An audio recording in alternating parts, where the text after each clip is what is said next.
I'm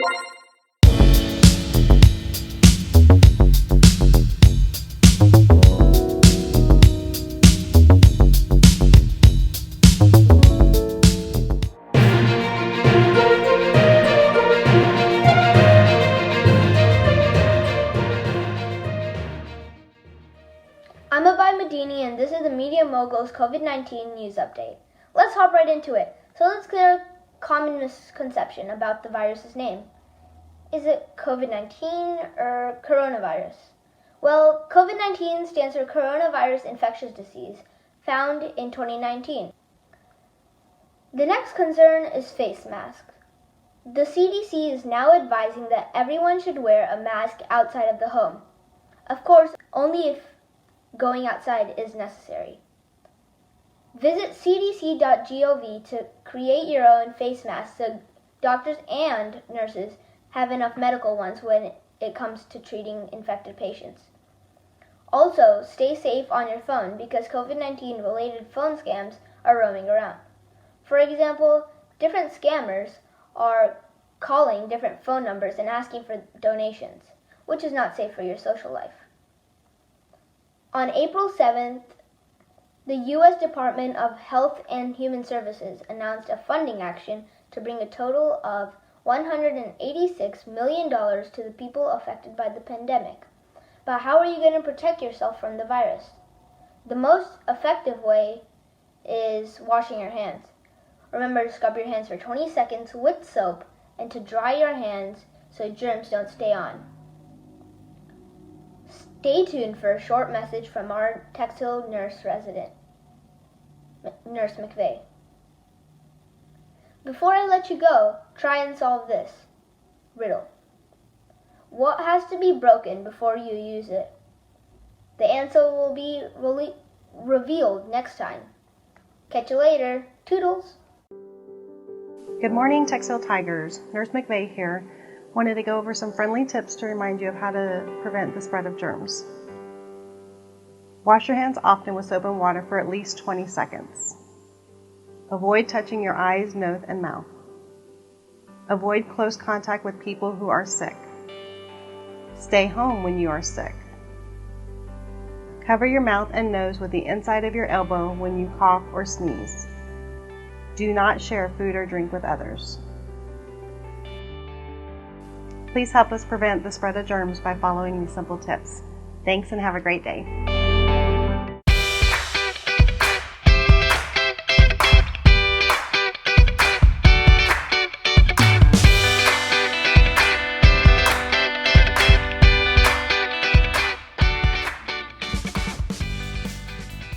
Welcome to Baking with Morgan. Today we will be making chocolate chip cookies. To start, we are going to take 2 3/4 cups of flour and put it into our large bowl.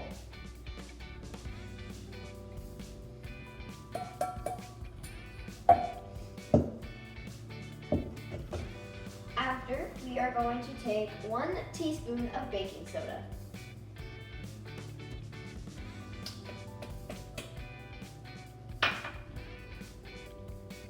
And 1 teaspoon salt. And we are going to set that aside. In another bowl, you will need to add 1 cup of room temperature butter.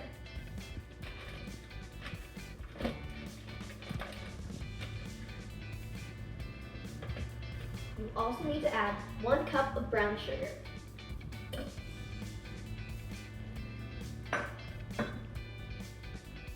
And 1/2 cup of granulated sugar.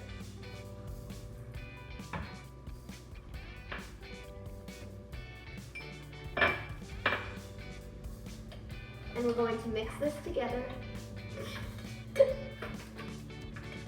Mix this together until it's combined.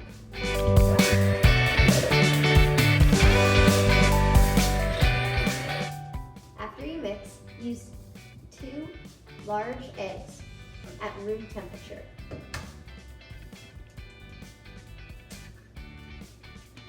And crack them into the bowl.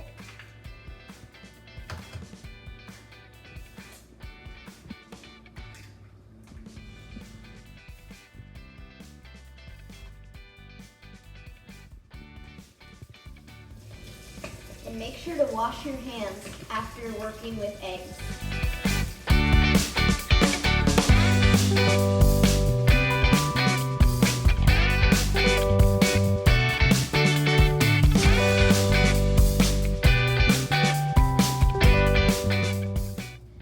After mixing your eggs, you will use 2 teaspoons of vanilla extract.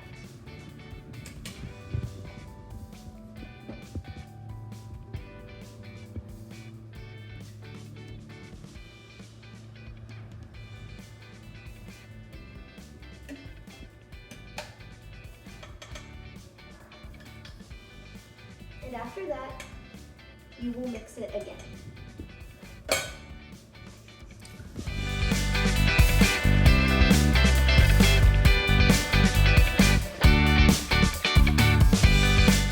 After that, we're going to add in the flour mixture. But I think I used the wrong bowls, so I'm hoping this goes well.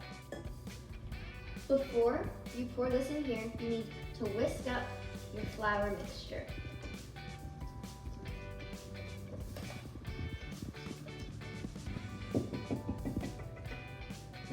Once it's whisked up, you're going to add a little bit of the mixture into the bowl.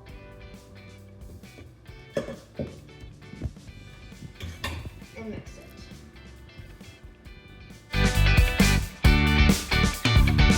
And since I used the wrong bowl, we're going to dump our flour mixture into a third bowl so we can use the big one.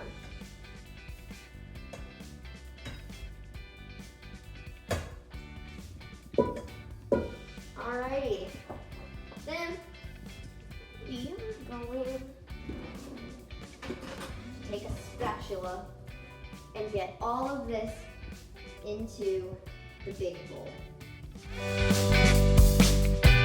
And this just goes to show that you can make many mistakes while baking, but it's all worth it as long as they taste good at the end.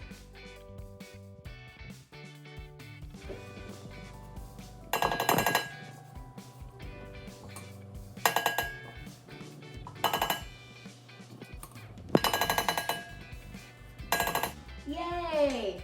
Okay, so now we're going to add some more of our flour mixture.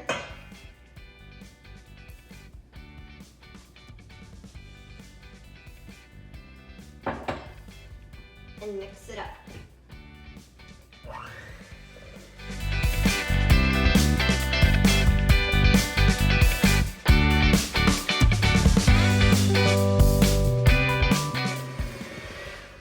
And we are going to keep adding and mixing our flour until all of it is used up.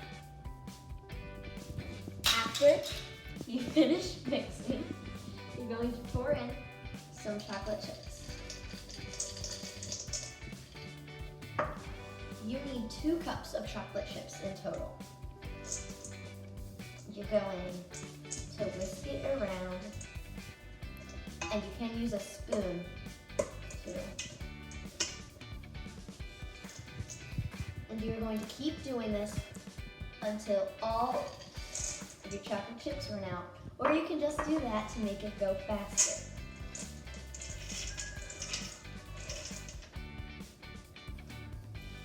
And that's why you wash your hands, so you can do that stuff.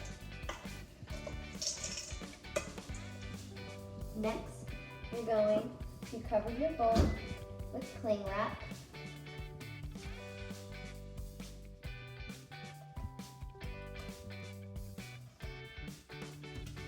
Make sure it's sealed tightly.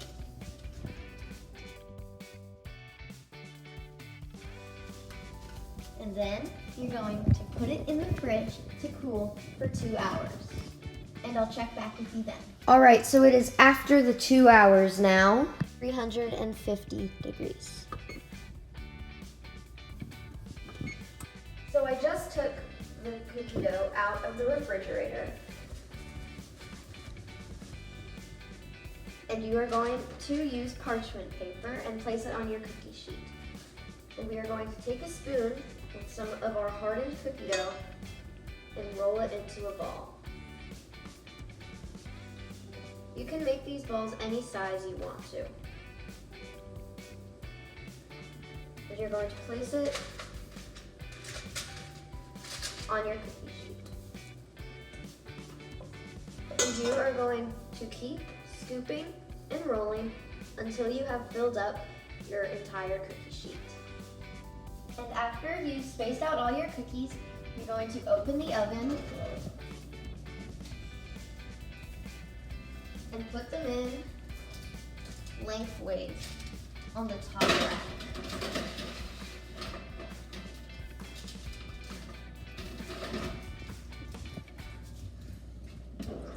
Then close the oven and set a timer for 10 minutes. Oh. So they've been baking for the 10 minutes now.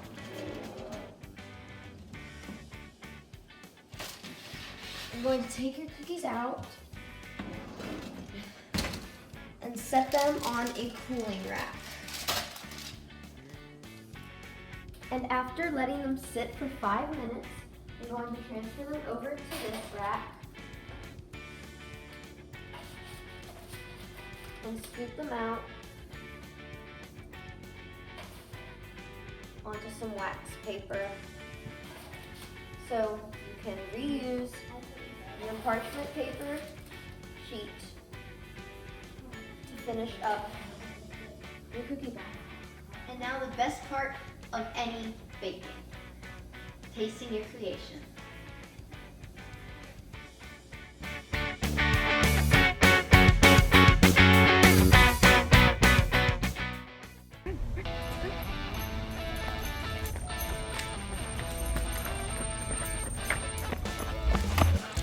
Go Tigers!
And make sure you erase the other ones. Oh, I will. Okay.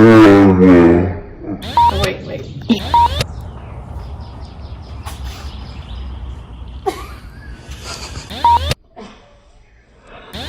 Okay, my mom's off now. Okay. I'm gonna do right first. Okay, here we go. Okay. Let's see.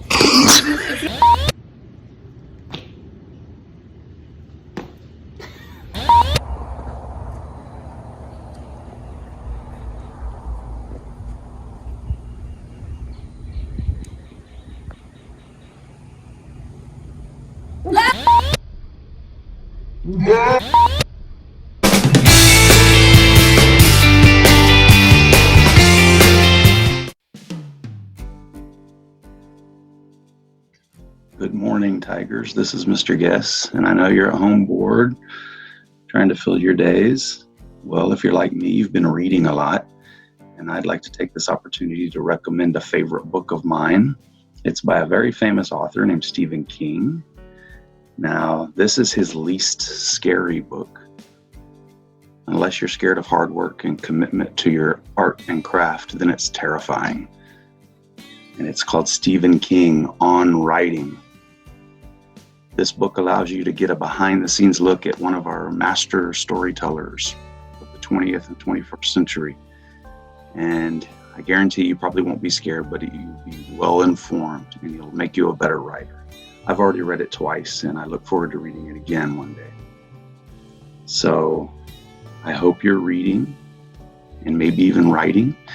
And I promise you this is one way to help you become a better writer. So I hope to see you in the fall. Keep reading.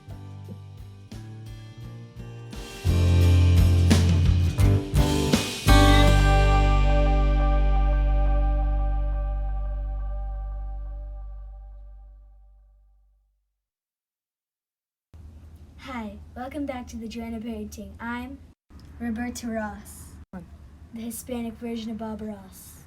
Our colors are Bored Beyond Belief Blue, Patrick Pink from SpongeBob, and finally Drown in Ocean Blue. We're going to add some Bored Beyond Belief Blue, and then we're going to put it on the top of the canvas.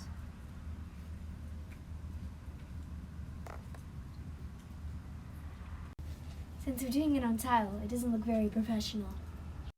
Now we're going to add some Drowning in Ocean Blue. Now we're going to add a little bit of our Patrick Star Pink. And then try to mix it and blend it in with the blues. Now we're going to add some Holy Black and White clouds. And this is what you'll have. Come back for the next video. Hello, I'm Kailey, and today I'm going to be showing you how to draw a simple street utilizing horizon lines and perspective. This is an easy project that I always enjoy. First, you're going to need a ruler and a pencil, and a piece of printer paper. The paper should be landscape, like so. First, you're going to draw about halfway up a line. This will be our horizon line. Next, we're going to add lines for the road. Next, we're going to add buildings. Start with a line parallel to the horizon line, away from the road. Now you're going to add lines that go straight up for the wall.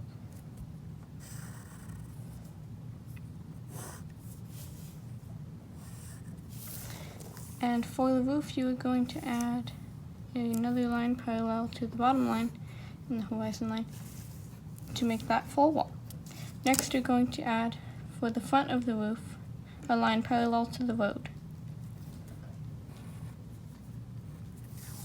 And for the roof, you're going to add another line parallel to the road on this back side.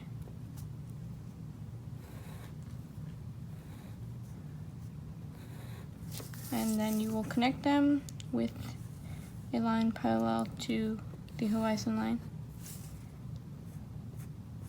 And finish it off with a line parallel to the sides of the wall. You can add a door if you would like by using parallel lines to this front wall over here and making a little small opening right there. You can add as many buildings as you want. I'm going to add some more buildings and then I will color it.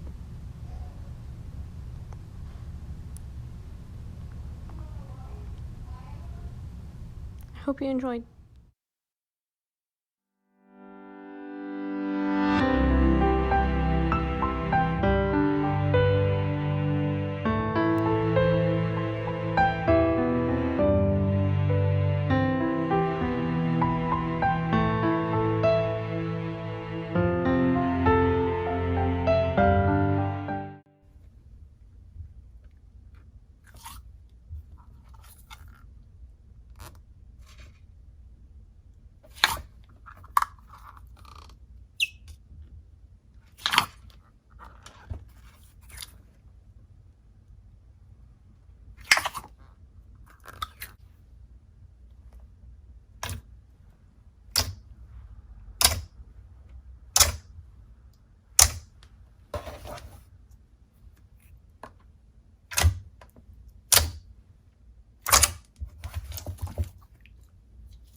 I will be teaching you the game Nertz. The materials you will need are 1. A deck of cards for every person, and the design on the back has to be different. 2. A flat surface to accommodate the amount of players. 3. 2 or more players. For this example, I would be playing with 2 other people. While you set up, make sure you're facing toward the other players and forming one center. Setup. First, you will shuffle the cards at least 5 times. So you're doing this to make sure that all the cards are just in random places and you have no clue. If you have new cards, I would recommend maybe 7 or 8 times just to get them ready.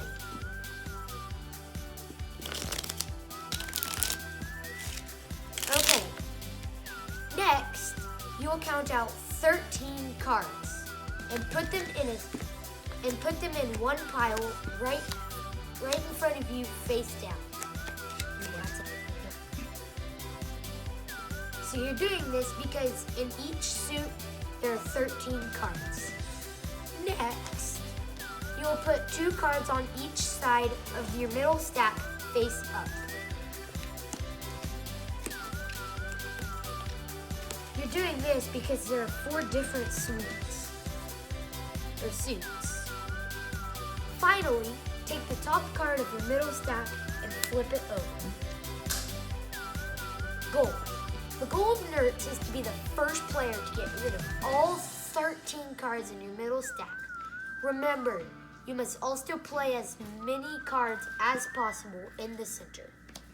How to play. When everyone has their cards set up like this, someone will say, go. On go, you will begin playing solitaire down here.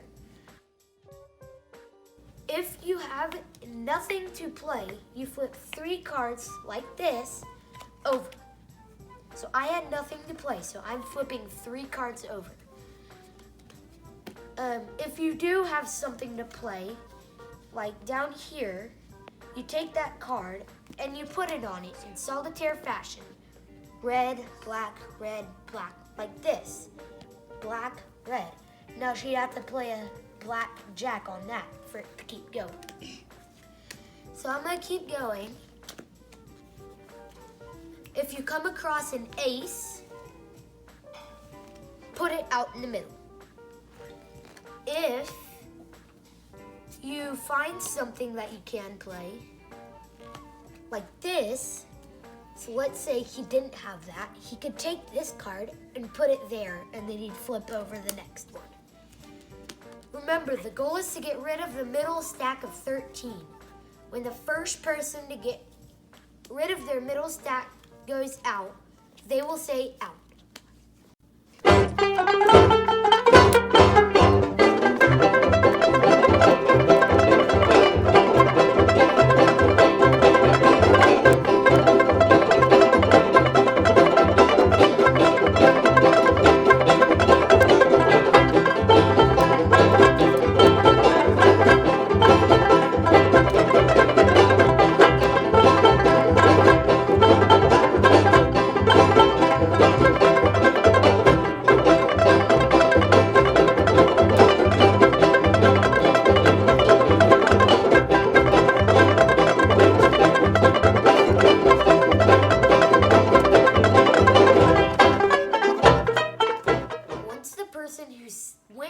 Says out. Play stops. Once the round is over, don't touch any of your cards. Gather all the center cards like this and sort them and divide them based on the card deck design in one big pile in the middle, like this.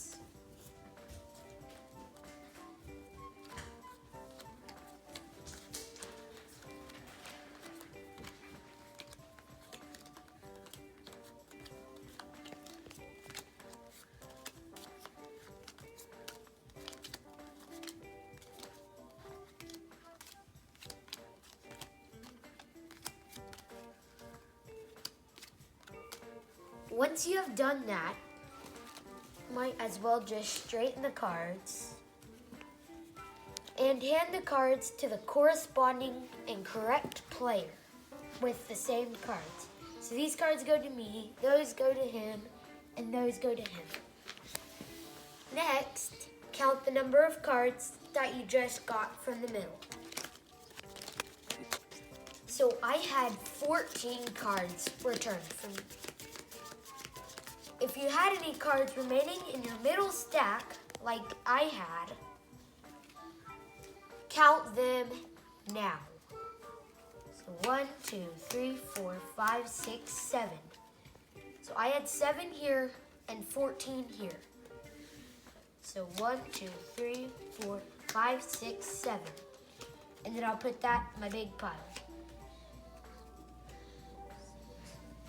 Next, count the cards that you have left.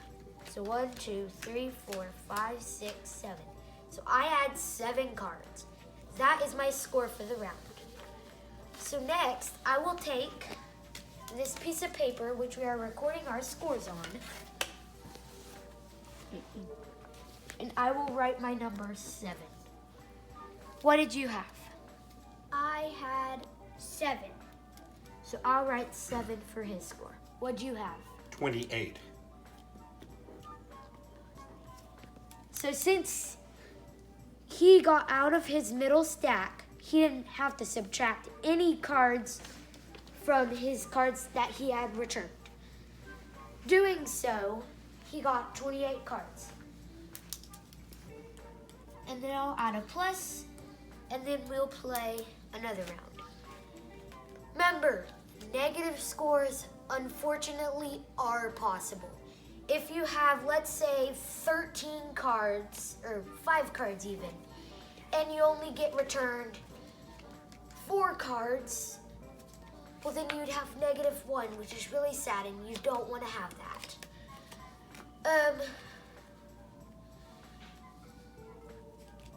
And then you just begin again from the setup, and then everybody will shuffle their cards and play again. The overall winner of the game is a person with the highest number after a set number to play to. Sometimes our family sometimes plays to 150, but you can play up to as many as you want or possible. Thank you, and this has been Tiger Fun, and I have been teaching you nerds. Hope you liked it.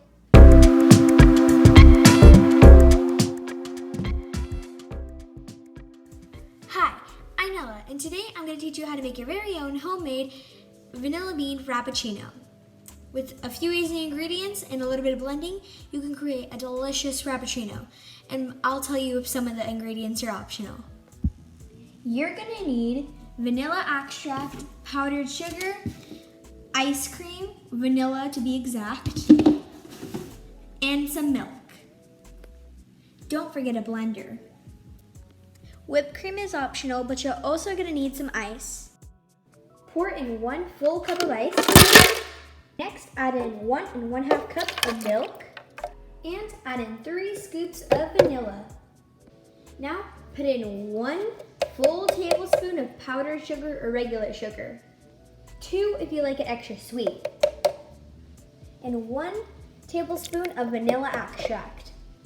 Now, time to blend. Take any blender you have and just start blending. Make sure all the ice is blended, and if you don't like it because it's too liquidy, add more ice cream or more ice. To make sure there is no more ice left over, take a spoon and start beating the bottom of the inside of the blender, making sure there's no more ice. And if you can feel ice, keep on blending.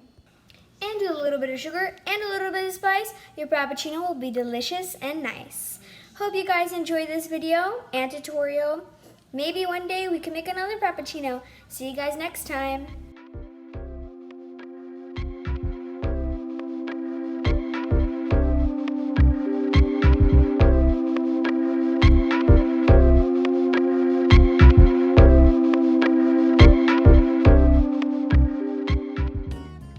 I'm Morgan, a media mogul at Tex Hill, and for our variety video program, we wanted to interview our principal, Dr. Reininger. Dr. R, how have the teachers and staff been doing with the school closure? Actually, very well. We've been fortunate enough to have our teachers very familiar with online distant learning mediums such as Google Classroom, and they've been using that throughout the year in various capacities. And so this transition for them to go basically full time into this online format or distance learning format using Google Classroom has been a pretty good transition.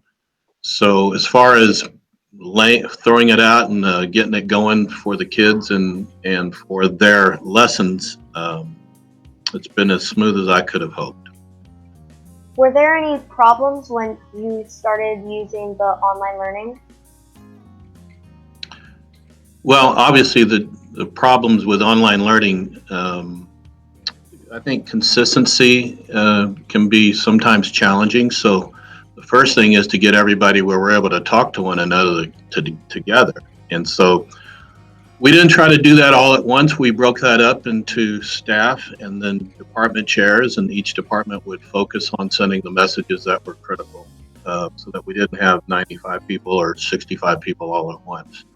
But the messages were reinforced consistently. And then I think that was a challenge in making sure that everybody had the same information, and then waiting for, we work for a district, so waiting for the district expectations of what we can and can't do or what's expected of us was, it was important that those messages get sent down through teachers to students the same way. So that was probably the biggest challenge, but I think we did a good job of coming together and everybody was available and responsive as I could have hoped. So very happy with it.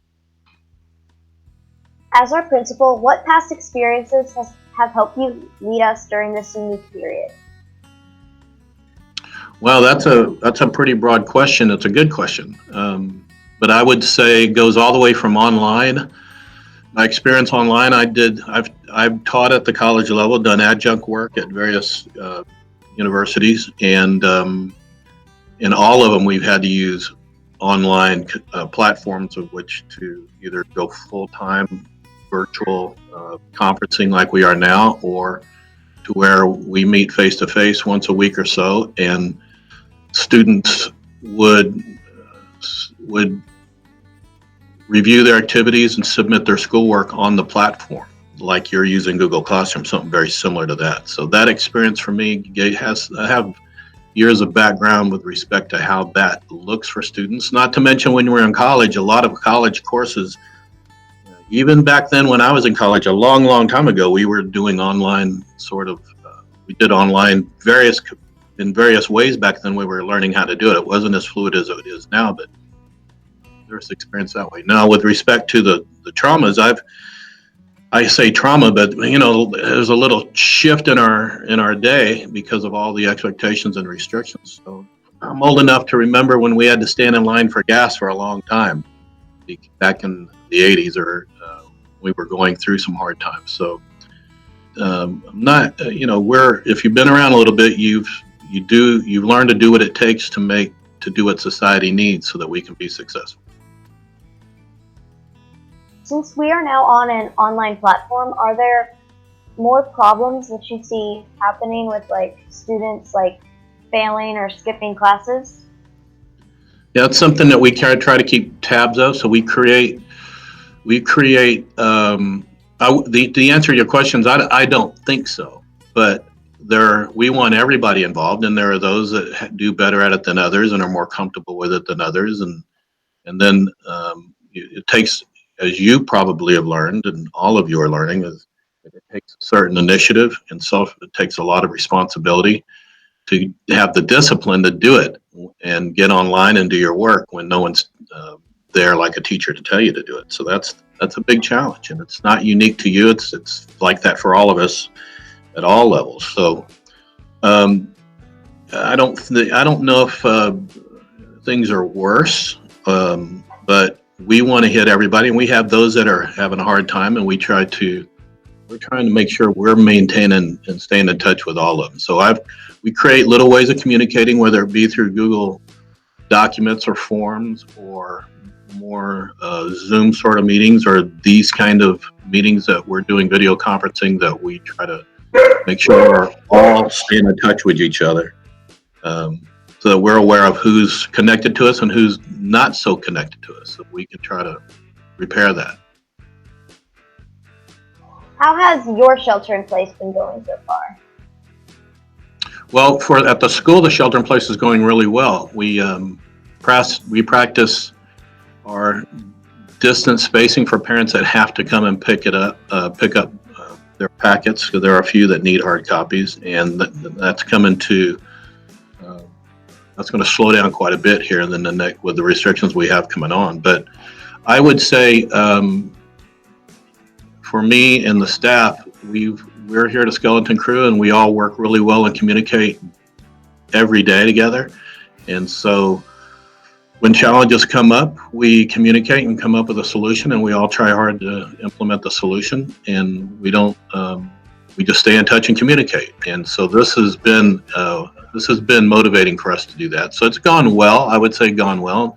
Professionally, personally, it's challenging at home, like it is for you, not being able to get out, so sometimes I come into work once a week, or really I've been coming in more than that, but it'll turn into once a week or so. And it's not, I can appreciate what you guys are going through. What I have to stay home with Mrs. Reiniger, and we're following all the social distancing protocols that we're supposed to, and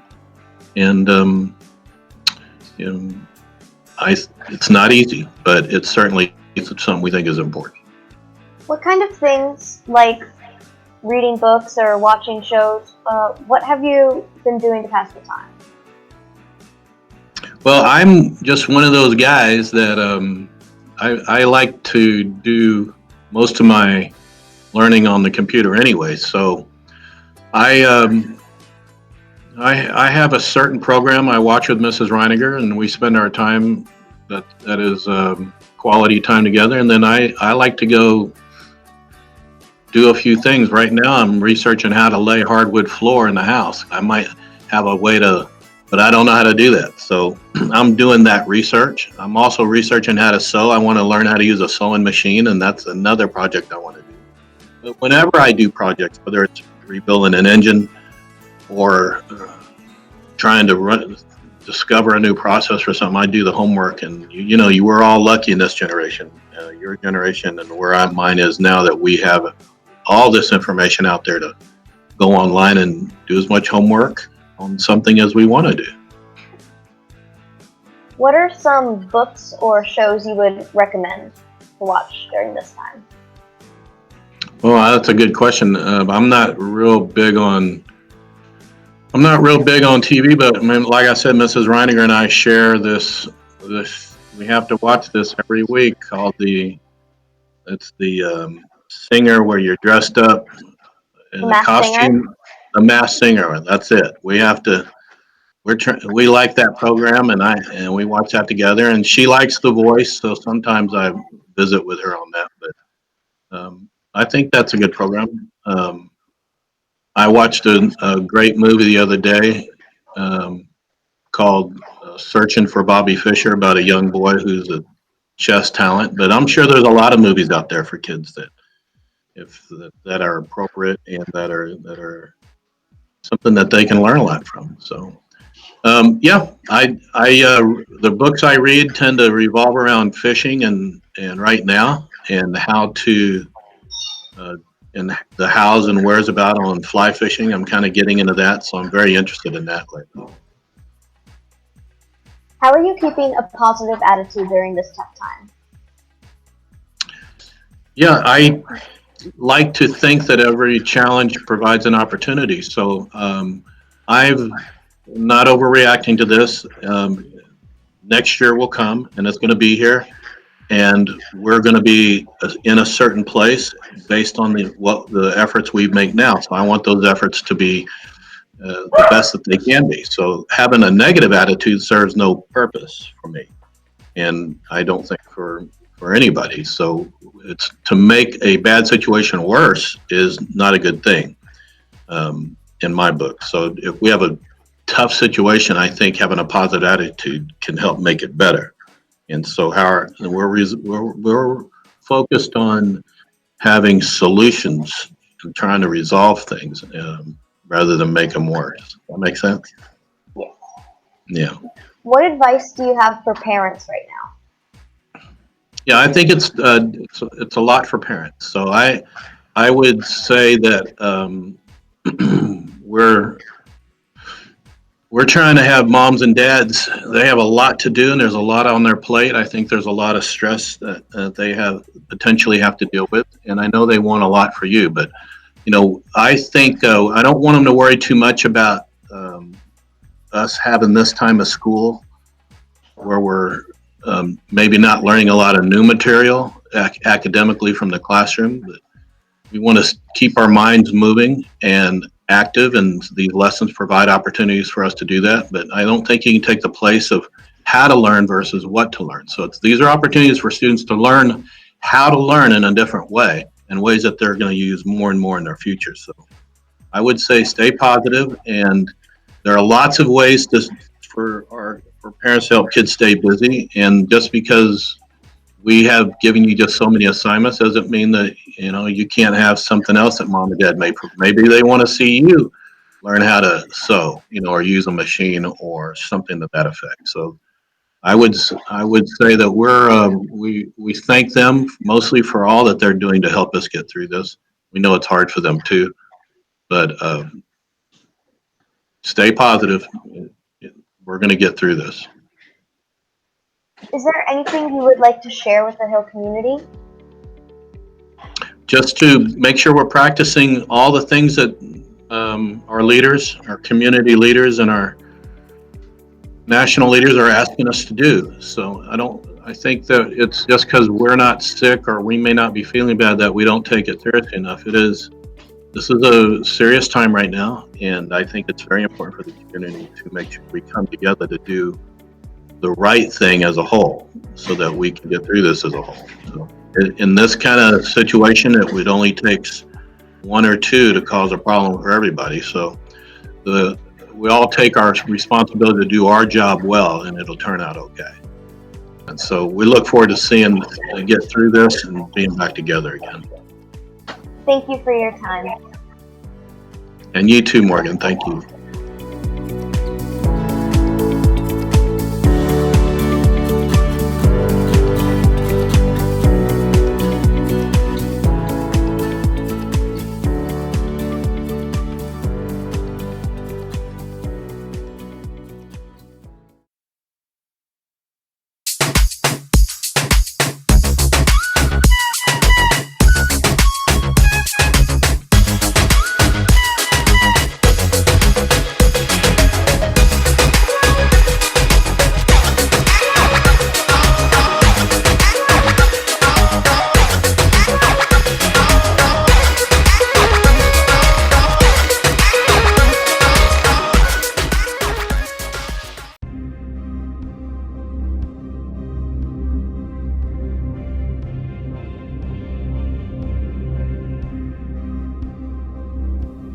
Hi, I'm the Tex Hill Learning Commons librarian, Ms. Diaz, with a special Media Moguls update about the current infodemic centered on fake news and COVID-19.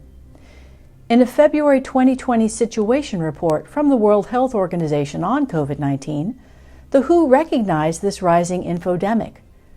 So you may be asking, well, what is an infodemic? An infodemic is an overabundance of information, some accurate and some not, that makes it hard for people to find trustworthy sources and reliable guidance when they need it. If you're getting your news from social media especially, beware of fake news stories masked as real ones. Since the novel coronavirus first started spreading across the world, false information about its causes, potential cures, and impact have spread and mutated even more quickly than the virus itself. So you may think, hey, I can tell the difference between a fake and a real post, between a harmful and a helpful article, between an amusing and a malicious meme. But even though we all assume we know fake news when we see it, research studies prove otherwise. In their 2016 study, researchers at Stanford's Graduate School of Education analyzed the ability of over 7,800 middle school through college level students to judge the credibility of information online. The study found that, quote, overall, young people's ability to reason about the information on the internet can be summed up in one word: bleak. More than 80% of middle schoolers could not tell the difference between a sponsored advertisement and a real news article. So even if you are a social media star, a frequent user, or just somebody who likes to follow and read posts, the truth is that young people like yourselves, and even adults, are easily duped. Knowing how to identify inaccurate, misleading, or even intentional disinformation is an essential real-world skill, actually a very real-world skill for the new normal we find ourselves in right now. The question is why? Why would someone want to spread fake news about COVID-19, especially considering how misinformation could lead to serious problems as bad or worse than contracting the virus itself? Well, there's no one right answer to this question, but one way to try to figure out why is to look at the types of fake news circulating out there. This infographic from EAVI, the European Association for Viewers' Interests, shows 10 types of misleading news. So what's the cure to remedy this infodemic? Is there an information literacy vaccine in the works that could help us all deal with viral misinformation, viral disinformation? There are many infographics, checklists, guides, and even videos and online courses that you can use to develop your news literacy skills. As a school librarian, it's part of my job to help develop your information literacy skills across all media, including news you encounter on social media. So these are my go-to suggestions right now to help you navigate the infowhelm you may be experiencing about COVID-19. First, check out this short MediaWise video featuring Crash Course co-host John Green about how to stop the spread of coronavirus misinformation. If you want to dive in deeper, consider taking the free online course Navigating Digital Information, available on the Crash Course channel. This course was developed in partnership with MediaWise, a project of the Poynter Institute, funded by Google, with curriculum developed by the Stanford History Education Group. Yep, the same group who revealed your online nav skills as bleak. Some social media suggestions: follow MediaWise on Instagram. Add into your feed the CDC, WHO, and Johns Hopkins on any social media platform to cross-check what you're seeing online. Second, think like a fact checker. Check out Sifting Through the Coronavirus Pandemic, an information literacy hub created by Mike Caulfield, a digital literacy expert at Washington State University. The site teaches a 4-step process to use with coronavirus-related information that will show you the, quote, skills that will make a dramatic difference in your ability to sort fact from fiction on the web and everything in between, end quote. Third, the News Literacy Project has some other great resources for learners young and not so young. Download the app Informable, designed to test and strengthen your news literacy knowledge. Teachers, check out Checkology, a virtual classroom in a browser-based platform where middle school and high school students can learn how to navigate all the different information by developing different news literacy skills. And now, educators and parents of students affected by COVID-19 related school closures in the U.S. can use Checkology Premium at no cost. Last but not least, a team of Northeast ISD librarians have been fervently developing a student-centered, self-paced interactive module and mini breakout that incorporate thinking like a fact checker using real COVID-19 fake news. Once completed, the modules will be shared with other NEISD librarians, ELAR specialists, and also added to the Wakelet curated for this particular video segment. In the meantime, you can check out this online fact-checking toolkit via Wakelet of curated online tools, sites, and activities to help you hone your info detective skills when you encounter any kind of news online. Thanks for watching, and stay safe, online and off.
MacGyver is more than just a hotshot character from the 1980s television show.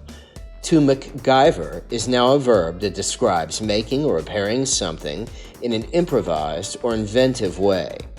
The Tex Hill version is to channel your inner MacTyger and make, create, invent, or repair something in an improvised or inventive way using only the items you have at home. Each MacTyger challenge will introduce a task to complete, object to invent, or problem to solve, using whatever items you can get your hands on, and use them to make something, anything. As long as your method is non-traditional, it works. Think you have what it takes? Make sure you keep your duct tape and paper clips within reach and ask yourself, what would MacTyger do? Your first MacTyger challenge? Make your own face mask out of materials from around the house, but it must follow the CDC guidelines on their website. Take a photo or video of you in the mask and submit it to the MacTyger challenge form on the Learning Commons homepage. If you share it in social media, use these hashtags. Good luck and stay crafty.